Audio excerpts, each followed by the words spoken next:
I never intended to reveal this, especially not to strangers online, but the truth has been a relentless gnaw, eating away at me. Maybe putting it all out here will give me some clarity, or at least help someone else avoid the mistake of trusting the wrong person too much. My wife, Emily, and I were the couple everyone envied, or so I thought. We'd been together for nearly a decade, married for 7 years, and in all that time, I, Mark, never questioned her loyalty. She was smart, charming, and the kind of woman who could light up a room just by walking into it. I felt lucky to have her by my side, too lucky maybe. A couple of weeks ago, she casually mentioned she'd been invited to an exclusive party by one of her friends from work. I didn't think much of it at first. She went to these things occasionally, and I always encouraged her to have a social life outside of our marriage. But this time felt different. She was unusually excited, almost jittery, as she described it. "It's nothing big," she said, brushing her hair in the mirror. "Just a little get-together with some colleagues, you know, networking and stuff." "Sounds fun," I replied, glancing up from my laptop. "Do I know anyone who'll be there?" She hesitated just for a moment. "No, just people from the office. It's nothing you'd be interested in." That hesitation planted the first seed of doubt in my mind. Emily wasn't the type to keep secrets, or at least I didn't think she was. But something about the way she avoided eye contact made my chest tighten. I let it go, chalking it up to my imagination. Maybe I was overthinking things. After all, she had never given me a reason not to trust her. The night of the party, she spent more time getting ready than usual. She slipped into a sleek black dress I hadn't seen before, paired it with heels that made her legs look impossibly long, and dabbed on perfume that lingered even after she left. She looked stunning, almost too stunning for a casual work event. "You're sure this isn't a black tie affair?" I joked, trying to keep it light. She laughed, but it sounded forced. "No, it's just a little fancy, you know how these things are." When she kissed me goodbye, her smile didn't quite reach her eyes. I watched her walk out the door, feeling an odd mix of pride and unease. That was the last normal moment we shared. Hours passed, and I tried to distract myself. I flipped through channels on the TV, played a couple of games on my phone, and even considered going to bed early, but that nagging feeling wouldn't let up. Something about tonight felt off. At 10:30, I decided to check her social media, not that I expected to find anything incriminating. It was just a way to calm my overactive mind. But her accounts were quiet. No posts, no stories, no updates. Unusual for Emily, who loved sharing snippets of her life online. That's when the idea hit me. One of her coworkers, a guy named Jake, had tagged her in a photo at another party a few weeks back. I clicked on his profile and scrolled through his recent posts, and there it was, a photo from tonight. A group of people laughing and drinking in what looked like a lavish penthouse. My heart stopped when I spotted Emily in the background, standing a little too close to a man I didn't recognize. He had his arm around her waist, and she wasn't pulling away. I told myself it didn't mean anything. Maybe it was innocent, maybe it was just a friendly gesture. But the longer I stared at that photo, the harder it was to breathe. Then I did something I never thought I'd do. I grabbed my keys and drove to the address Jake had tagged. My hands trembled on the steering wheel the entire way there, a mix of anger, fear, and adrenaline coursing through my veins. I didn't know what I was expecting to find, but I knew I had to see for myself. When I arrived, the sound of laughter and music spilled out of the apartment. I climbed the stairs, my stomach churning with every step, and then, through the slightly open door, I saw her. Emily was wrapped around that same man, her face lit up with a smile I hadn't seen in months. They were laughing, whispering, completely oblivious to the world around them. She knew I was watching when I stepped into the room. Her eyes widened, and her smile vanished. For a second, time seemed to freeze. Then, without saying a word, I turned and walked out, leaving her to the party she had chosen over me. She thought I was heartbroken, and maybe I was, but more than anything, I was furious. As I drove home, a plan started to form in my mind. If she wanted to destroy our marriage, I wasn't going to make it easy for her. This wasn't the end, it was just the beginning. The drive home was a blur, my mind racing with questions and emotions I couldn't quite pin down. How long had this been going on? Who else knew? Was I the last person to see the cracks in what I thought was a perfect marriage? By the time I pulled into our driveway, my hands were gripping the steering wheel so tightly that my knuckles turned white. I sat there in the dark, staring at our house, the house we'd built together, the one filled with memories that now felt like a cruel joke. Emily's betrayal wasn't just a personal attack. It was a dismantling of everything I thought I knew.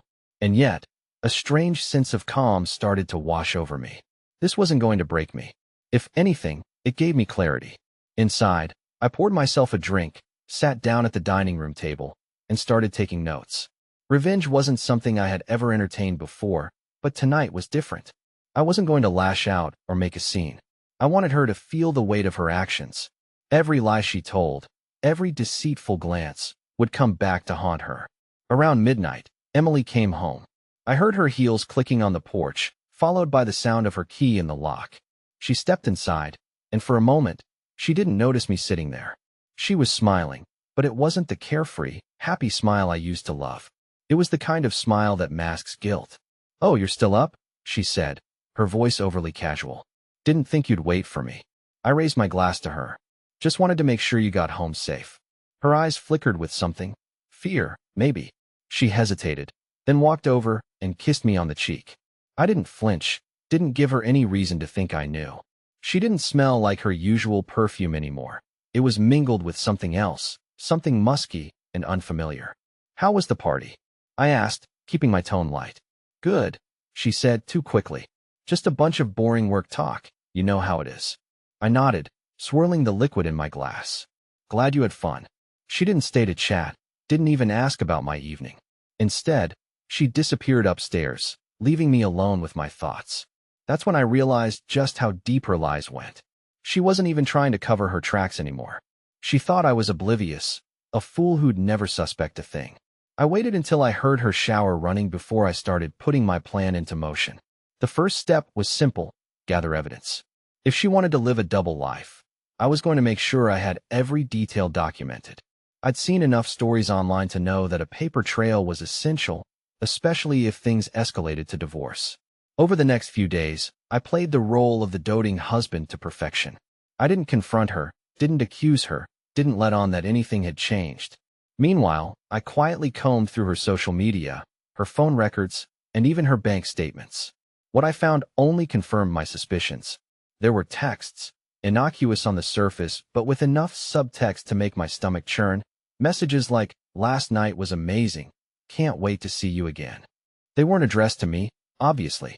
Then there were the late-night Venmo transactions, labeled with winking emojis and vague descriptions like, "For drinks, winky face." And finally, there were the photos, hidden in a folder on her phone that she probably thought I'd never find. Pictures of her and the man from the party, arms wrapped around each other like they were the happiest couple in the world. Each discovery felt like a punch to the gut, but I kept my composure. If I reacted now, I'd lose the upper hand. No, I wanted her to keep thinking she was in control, that her lies were safe. The next weekend, she told me she had another work event to attend. This time, I didn't bother pretending I believed her. I simply smiled, kissed her goodbye, and watched her drive away. Then, I followed her. I stayed a few cars back, making sure not to lose sight of her silver sedan. She drove to a boutique hotel on the other side of town, not exactly a work function venue. I parked across the street and waited. Sure enough, a few minutes later, her friend from the party showed up. They embraced in the parking lot, laughing like teenagers sneaking around behind their parents' backs. As they disappeared into the hotel, I snapped a few photos. The grainy images weren't perfect, but they were enough. Enough to prove she'd lied. Enough to start unraveling the web of deceit she'd spun around me. By the time she got home that night, I had already backed up everything: texts, photos, receipts, onto a secure drive. I'd even started drafting an email to a divorce attorney, laying out the situation in cold, clinical detail. She didn't suspect a thing. She walked through the door, kissed me on the forehead, and asked if I wanted to order takeout. I smiled and said sure. But in my mind, I was already a dozen steps ahead. This wasn't just about catching her in the act anymore. This was about making her regret every choice she'd made. And as I sat across from her at the dinner table that night, pretending to laugh at her stories, I realized something. I wasn't sad anymore. I was ready. The next morning, I woke up feeling sharper than I had in weeks. My mind was clear, my focus steady. I knew exactly what I needed to do, and every move had to be flawless. Emily might have thought she was untouchable, but that illusion was about to shatter. The first step was setting the stage. Emily's phone habits had become predictable. She left it charging in the kitchen overnight, usually unlocked, because she thought I'd never snoop. That morning, as she showered, I slipped into the kitchen, opened her phone, and forwarded key messages and photos to my private email. By the time she came downstairs, humming like she didn't have a care in the world, her secrets were safe on my hard drive. "Morning," she chirped, grabbing her coffee. "Anything fun planned today?" I smiled. "Just a few errands." "You?" She shrugged. "Might meet up with Claire later." Claire was her go-to-cover story, her coworker who conveniently never seemed to answer my calls. "Sounds nice," I said, masking the bitterness in my voice. After breakfast, I got to work. I spent hours combing through the evidence, organizing everything into a timeline that painted a crystal-clear picture of her betrayal. I also contacted a private investigator to gather anything I might have missed. If I was going to confront her, I needed to be armed with the truth, and then some. That afternoon, I took the next step in my plan. I met with a lawyer who specialized in cases like mine. Sitting in her office, surrounded by certificates and legal books, I laid everything on the table: the texts, the photos, the receipts. She listened intently, taking notes as I spoke. "Mark," she said, leaning forward, "you've got a strong case here. If you're ready to move forward, we can ensure she doesn't see this coming." Her words fueled me. Emily thought she'd been clever, but she had no idea what I was preparing. By the time I left the office, I had a detailed plan in place and the reassurance that I was on solid legal ground. When I got home, Emily was curled up on the couch, scrolling through her phone. She glanced up and smiled, as if everything was normal. It was almost laughable. "How was your day?" she asked. "Productive," I replied, and it was the truth. As I watched her laugh at something on her phone, I couldn't help but feel a strange sense of satisfaction. She had no idea that the world she built on lies was about to come crashing down. This wasn't about revenge for me anymore. It was about justice, and I was ready to deliver it. The following week passed in a blur of quiet preparation. I continued playing the role of the oblivious husband, smiling at Emily's small talk and nodding at her excuses for late nights and work dinners.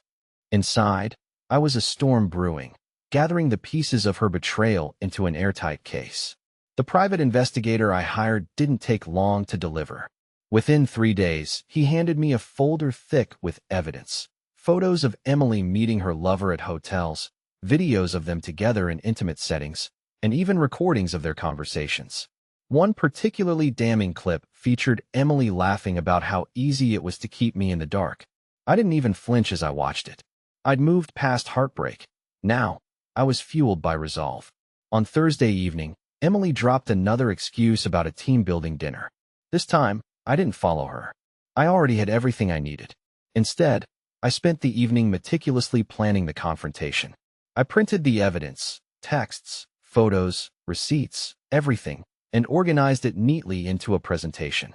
I also drafted a list of questions I planned to ask her when the moment came, questions she couldn't dodge or manipulate her way out of. By the time I finished, my hands were steady, my mind clear. When Emily returned home that night, she was wearing the same perfumed confidence she always wore after seeing him. She breezed into the living room, kissed my cheek, and flopped onto the couch with a sigh. "How was your evening?" she asked, scrolling through her phone. "Quiet," I said, suppressing a smirk. "How was your dinner?" She hesitated for a fraction of a second before replying. "Good. Long, though?" Everyone was there, so it dragged a bit. I nodded, my stomach churning at her audacity. The lies came so easily to her, like second nature. I could have confronted her right then and there, but I didn't. Timing was everything, and I wanted her to be blindsided. The next morning, I made my final move. Emily had mentioned she'd be attending another work event on Saturday evening, which meant I had the perfect opportunity to set the stage while she was out. I reached out to a few of our mutual friends, people who had always seemed skeptical of her excuses but never said anything outright. I invited them over for Sunday afternoon, framing it as a casual get-together. "Just a small gathering," I told them, keeping my tone light. "It'll be nice to catch up." What I didn't tell them was that they'd be witnesses to the grand reveal. If Emily wanted to lie to my face and paint me as the fool, she could deal with the consequences in front of an audience. By the time Saturday evening rolled around, I was ready. Emily left the house with her usual flair, dressed to impress in a red dress that hugged her figure. She kissed me goodbye, completely unaware that her carefully constructed facade was about to crumble. As soon as she was out the door, I finalized the preparations for Sunday. The evidence was printed and neatly placed in folders, one for each guest. A backup USB drive held digital copies in case Emily tried to deny or destroy anything. The stage was set, and there was no turning back. That night, as I sat alone in our living room, I felt a strange mix of emotions: anticipation, satisfaction, and an odd sense of calm. Emily thought she could keep playing her game, but the game was over. Sunday was coming, and so was the truth. Sunday morning arrived with an eerie stillness. Emily was still asleep when I got up, the red dress she'd worn the night before draped over the chair in our bedroom. I stared at it for a moment, my resolve solidifying. She had no idea what was coming. By noon, the house was immaculate. I set out snacks and drinks, making everything appear like an ordinary gathering. Emily, ever oblivious, seemed pleased with the effort I'd put in. "This is nice," she said, sipping her coffee. "I didn't realize you'd planned something for today. Just thought it'd be good to see everyone." I replied casually, hiding my smirk. By 2 p.m., our friends began arriving. Emily played the perfect hostess, laughing and chatting as if her world wasn't about to collapse. I watched her flit between conversations, her charm on full display. It was almost impressive how convincing she was. Almost. When everyone had settled in the living room, I cleared my throat and stood up. The room quieted, all eyes turning to me. Emily smiled, oblivious, until she saw the stack of folders in my hands. Her expression flickered just for a second, but she quickly masked it with a curious tilt of her head. "What's this about, Mark?" she asked, her voice light but wary. I took a deep breath. "I wanted to share something important with all of you." I began, my tone steady. "Something I think we all deserve to know." Emily's smile faltered. She looked around the room, her confidence beginning to crack. "Mark, what are you doing?" I ignored her and continued. "For the past few months, I've noticed some changes in our relationship. At first, I thought it was just life getting in the way, but then I realized there was more to it." I opened one of the folders and held up the first photo. Emily and her lover in the hotel parking lot, his arm around her waist. Gasps filled the room. Emily's face turned pale as the weight of what I was doing hit her. "Mark, stop," she hissed, her voice trembling. "We don't need to do this here." I looked her dead in the eye. "Oh, but we do." One by one, I handed out the folders. Our friends flipped through the evidence: photos, text messages, receipts, and the room buzzed with whispers of disbelief. Emily's mask shattered completely. She stood frozen, her eyes darting around the room as if searching for an escape. "Is this some kind of joke?" one of our friends, Lisa, asked, her voice shaking. "Emily, tell me this isn't real." But Emily didn't respond. She opened her mouth, closed it, and then sank into the couch, burying her face in her hands. "This is insane," another friend muttered. "How could you do this, Emily?" I stepped forward, my voice calm but firm. "Emily made her choices. She lied to me, to all of us, and now she gets to live with the consequences." Emily finally looked up, her face streaked with tears. "Mark, please, can we talk about this privately?" I shook my head. "You lost the right to privacy when you decided to betray me." The room was silent, save for Emily's quiet sobs. I didn't feel triumphant, nor did I feel pity. I felt free. For the first time in months, the weight of her lies was no longer mine to carry. After what felt like an eternity, Emily stood up, her shoulders slumped. She looked around the room, her voice barely above a whisper. "I'm sorry," she said, but her apology fell flat. No one responded. She turned to me, her eyes pleading. "Mark, please, I'll do anything." I met her gaze, my expression unyielding. "You've already done enough." Without another word, I walked out of the room, leaving her to face the aftermath. Upstairs, I sat on the edge of our bed, letting the silence wash over me. The storm had passed, but the scars it left behind would take time to heal. This wasn't the ending I had imagined for our marriage, but it was the one we both deserved. The aftermath of the confrontation was exactly what I expected: messy, chaotic, and painfully revealing.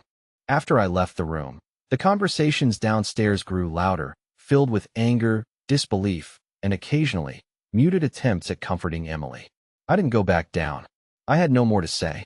Eventually, I heard the sound of the front door opening and closing repeatedly as our friends filtered out. Some stayed longer than others, trying to get answers from Emily, but from what I could hear, she wasn't saying much. By the time the house finally fell silent, I felt a strange sense of relief. Emily didn't come upstairs right away. When she finally did, hours later, her face was blotchy from crying, her eyes red and swollen. She stood in the doorway of our bedroom, clutching a crumpled tissue in her hand. "Mark," she started, her voice trembling, "can we talk?" I didn't look up from the book I wasn't really reading. "I think we've said enough." She stepped closer, her voice desperate. "I'm sorry. I made a mistake. I know I've hurt you, but I can fix this. We can fix this." I finally met her gaze, my expression cold. You don't get to break something into a million pieces and then say you'll glue it back together. It doesn't work like that. Her lip quivered, and she sank onto the edge of the bed. "I don't want to lose you." I let out a humorless laugh. "Emily, you lost me the moment you decided to lie, the moment you chose someone else over me. I just didn't realize it until now." She buried her face in her hands, her shoulders shaking with silent sobs. I felt a pang of something, pity maybe, but it wasn't enough to change my mind. That night, I slept in the guest room. I didn't want to be near her, didn't want to hear her tossing and turning as she tried to come to terms with what she'd done. The bed felt cold and unfamiliar, but at least I didn't have to share it with someone who had betrayed me. The next morning, Emily was already awake when I came downstairs. She was sitting at the kitchen table, staring at her untouched cup of coffee. She looked up when she heard me and tried to smile, but it came out more like a grimace. "I've been thinking," she said quietly. "I'll give you space. I'll move out for a while if that's what you want." I poured myself a cup of coffee, keeping my back to her. "That's a start." She nodded, swallowing hard. "I can stay with Claire for now." The mention of Claire almost made me laugh. I doubted her coworker had any idea how often she'd been used as a cover story, but I didn't care enough to point that out. "Fine," I said, finally turning to face her. "Take whatever you need, but don't expect me to wait around for you to figure things out." Her eyes filled with tears, but she didn't argue. Instead, she stood up, her movements slow and hesitant, as if she were afraid I'd stop her. I didn't. By the end of the day, Emily had packed a few bags and left. The house felt empty without her, but it was a different kind of emptiness, one that felt more like peace than loss.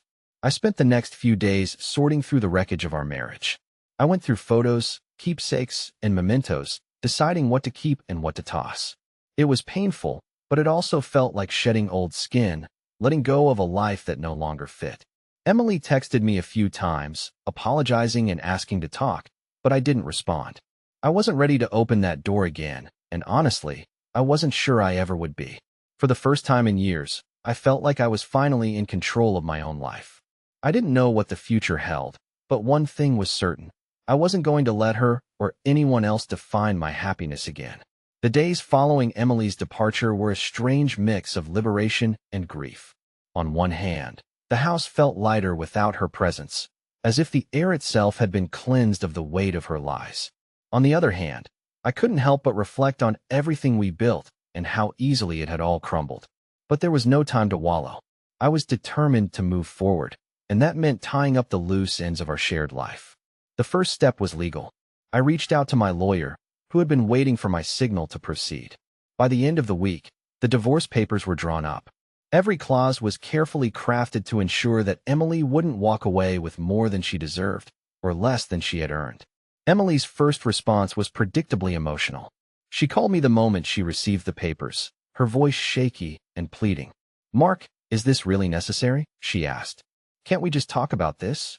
"I don't see what there is to talk about," I replied, my tone firm but calm. "You made your choices, Emily. Now we both have to live with them." There was a long pause on the other end of the line. "Finally," she said, "I never meant to hurt you. You have to believe me. Whether you meant to or not doesn't change the fact that you did," I said, and hung up before she could respond. In the weeks that followed, I focused on rebuilding. I threw myself into work, taking on extra projects to keep my mind occupied. I started going to the gym again, something I hadn't done in years. The physical activity was cathartic, and the routine gave me a sense of control I hadn't felt in a long time. Emily, meanwhile, seemed to be struggling. Mutual friends would occasionally drop hints about her attempts to reach out to me, or her tearful confessions about how much she regretted what had happened. I didn't respond to any of her messages, and I instructed my lawyer to handle all communication on my behalf. One evening, as I was settling in with a book, my phone buzzed with a text from an unknown number. It read, "I need to see you. Please, just once. It's important. Emily." I stared at the message for a long moment before typing a reply. If it's about the divorce, talk to my lawyer. If it's not, I don't see what there is to discuss. Her response came almost immediately. "It's not about the divorce. Please, Mark. I just need 5 minutes." Against my better judgment, I agreed. I didn't know what she could possibly say that would change anything. But part of me wanted closure, or at least to see how far she would go to try to salvage what was left of our marriage. The next evening, we met at a coffee shop near the edge of town. Emily looked different, smaller somehow, like the weight of her lies had finally started to crush her. She fidgeted with her coffee cup as I sat across from her, waiting for her to speak. "I don't even know where to start," she said, her voice barely above a whisper. "I've made so many mistakes." "That's putting it lightly," I said, leaning back in my chair. "What do you want, Emily?" She winced at my tone, but pressed on. "I want to fix this. I want to fix us." I shook my head, a bitter laugh escaping my lips. "You can't fix what you broke, Emily. Trust isn't something you can glue back together." "I know," she said, tears welling in her eyes. "But I still love you. I always have." "Love," I repeated, my voice sharp. "You call this love? Sneaking around, lying to my face, making a fool out of me in front of our friends? That's not love, Emily. That's selfishness." She flinched as if I'd slapped her, but I didn't care. I wasn't going to sugarcoat things for her anymore. "I'm sorry," she whispered, her tears spilling over. "I don't know what else to say." "Then don't say anything," I said, standing up. "It's over, Emily. It's been over for a long time. You just didn't want to admit it." She reached out as if to stop me, but I stepped back. "Take care of yourself," I said, and walked away without looking back. That night, for the first time in months, I slept peacefully. It wasn't just the end of our marriage. It was the end of her hold on me. And as I drifted off, I felt a sense of freedom that I hadn't felt in years. The storm had passed, and I was finally ready to start over. The days after my final meeting with Emily were quieter than I expected. There were no desperate calls, no frantic messages, no surprise appearances at my door. It was as though she had finally accepted what I already knew. There was no salvaging what we had. The peace that followed was something I hadn't felt in years. I used that time to focus on myself, something I had neglected for far too long. My mornings started at the gym, where I found a renewed sense of strength and determination. The sweat and the grind helped me work through the lingering anger, and each weight I lifted felt like a small victory over the hurt Emily had caused. Work, too, became a sanctuary. I poured my energy into new projects, earning the respect of my colleagues, and even a promotion that I hadn't been expecting. For the first time in a long time, I felt like I was moving forward instead of just treading water. But the biggest change came in my personal life. I started saying yes to things I used to avoid. Dinners with friends, spontaneous road trips, even a cooking class my coworker had recommended. Slowly, I began to rebuild the parts of myself that had been chipped away during my marriage. I realized that Emily hadn't just betrayed me. She had overshadowed me, made me smaller in ways I hadn't even noticed until I was free. One evening, a few months later, I was invited to a casual get-together at a friend's house. At first, I hesitated, worried it might dredge up old memories. Many of the same people who had been at my confrontation with Emily would be there, and I wasn't sure I was ready to face their pity. But then I thought about how far I'd come, and how much I wanted to prove to myself, more than anyone, that I was stronger now. The night turned out to be a revelation. My friends welcomed me with open arms, their concern replaced by genuine joy at seeing me again. It felt good to laugh, to share stories, to feel like a part of something without the shadow of Emily hanging over me. It was there that I met someone new, a woman named Rachel. She wasn't flashy or overly confident like Emily had been. Instead, she had a quiet warmth that drew people in. We struck up a conversation about music, of all things, and before I knew it, we were lost in our own little world, sharing stories and laughing like old friends. When the night ended, Rachel slipped me her number, her smile shy but sincere. "Call me if you ever want to grab a coffee," she said. For the first time in what felt like forever, I felt a flicker of something I thought I'd lost, a spark of hope. In the months that followed, Rachel and I grew closer. She wasn't just kind and funny. She was also understanding in a way that felt rare. I didn't unload my baggage onto her. This wasn't about rushing into something new. Instead, we took things slow, enjoying the simple pleasure of getting to know each other without pressure or expectation. As my life began to take shape again, I found myself reflecting on the journey that had brought me here. Emily's betrayal had been devastating, yes, but it had also been a catalyst. It forced me to confront the things I'd been ignoring, to rebuild myself from the ground up. One day, as I sat on my porch with Rachel, watching the sun dip below the horizon, I realized something. I wasn't angry anymore. The bitterness, the pain, the betrayal, it no longer consumed me. It had shaped me, yes, but it didn't define me. "I'm glad you came that night," I said, glancing at Rachel. She smiled, her eyes soft. "Me too." And for the first time in years, I felt like my life was truly my own again. The past was behind me, and the future was mine to write.